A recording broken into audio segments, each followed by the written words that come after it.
வீடியோவில் ஒரு கோனோட டெவலப்மெண்ட் பார்க்க போகிறோம். கொஸ்டின் பார்த்தீங்கன்னா, draw the full development of a cone base diameter 40 mm and axis 60 mm long. Diameter வந்து 40னா ரேடியஸ் 20 வச்சு முதல்ல ஒரு ரவுண்டு போட்டுக்குவோம்.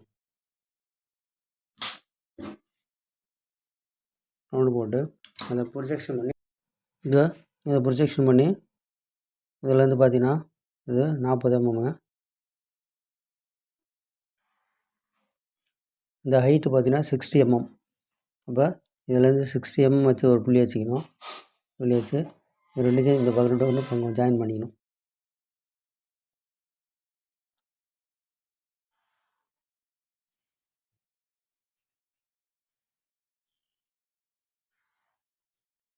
ரெண்டு பக்கம் ஜாயின் பண்ணிக்கிறோம். இப்போ இந்த லென்த்து பார்த்தீங்கன்னா இது டோட்டல் ஹைட்டு 60 mm. இந்த ஸ்லாண்ட் லென்த்து தான் நம்ம எடுக்கணும். இந்த ஸ்லாண்ட் லென்த்து பார்த்திங்கன்னா 63 mm வருது. அதாவது இந்த அளவை எடுக்கணும். இந்த அளவை எடுத்து ஸ்கேலில் வச்சு பார்த்தோம்னா 63 mm அளவை எடுத்து இதில் வந்து ஃபஸ்ட்டு ஒரு ஆர்க் அடிச்சிக்கணும். மெலிசாக ஃபஸ்ட்டு ஒரு ஆர்க் அடிச்சிக்கணும். அதுக்கப்புறம் இதுக்கு வந்து ஒரு ஃபார்முலா இருக்குது. பார்த்திங்கன்னா தீட்டா ஈக்குவல் R/L × 360. ஆறுன்றது ரேடியஸ் 20, 40 டயானா 20. இந்த லென்த்து வந்து ஸ்லாண்ட் லென்த்து இது 63 × 360 அப்படின்னா 114 டிகிரி வருது. இந்த 114 டிகிரியை நம்ம வந்து பிரிச்சுக்கணும். இப்போ 114 டிகிரியை பாகை மேலே இது மாதிரி வச்சு 90லேருந்து இந்த சைடு பாதி இந்த சைடு பாதி பிரிச்சுக்கிறோம்.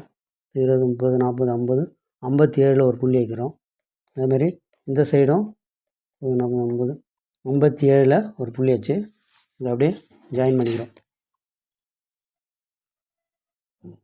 பாயிண்ட் வந்து இப்படி ஜாயின் பண்ணிக்கிறோம். அதுமாதிரி இதையும் ஜாயின் பண்ணிக்கிறோம். இது மாதிரியே ஜாயின் பண்ணுறோம். இது மாதிரி இந்த ரெண்டு சைடும் 50, 57, 50 இது ரெண்டு பேரும் ஜாயின் பண்ணோம். இதுக்கப்புறம் இந்த ரவுண்டை போட்டுக்கிறோம். ரேடியஸு அதே 20 வச்சு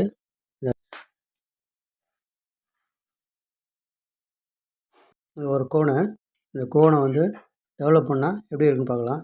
முதல்ல டாப் வியூ வந்து ரவுண்டு இதை போட்டாச்சு. அடுத்தது ஃப்ரண்ட் வியூவில் பார்க்கும்போது இந்த மாதிரி ஒரு ஷேப் தெரியுது. அடுத்தது இதை டெவலப் பண்ணால் எப்படி இருக்கும் அப்படின்னு பார்த்திங்கன்னா இந்த மாதிரி இதை வந்து டெவலப் பண்ணால் இந்த மாதிரி இருக்கும்.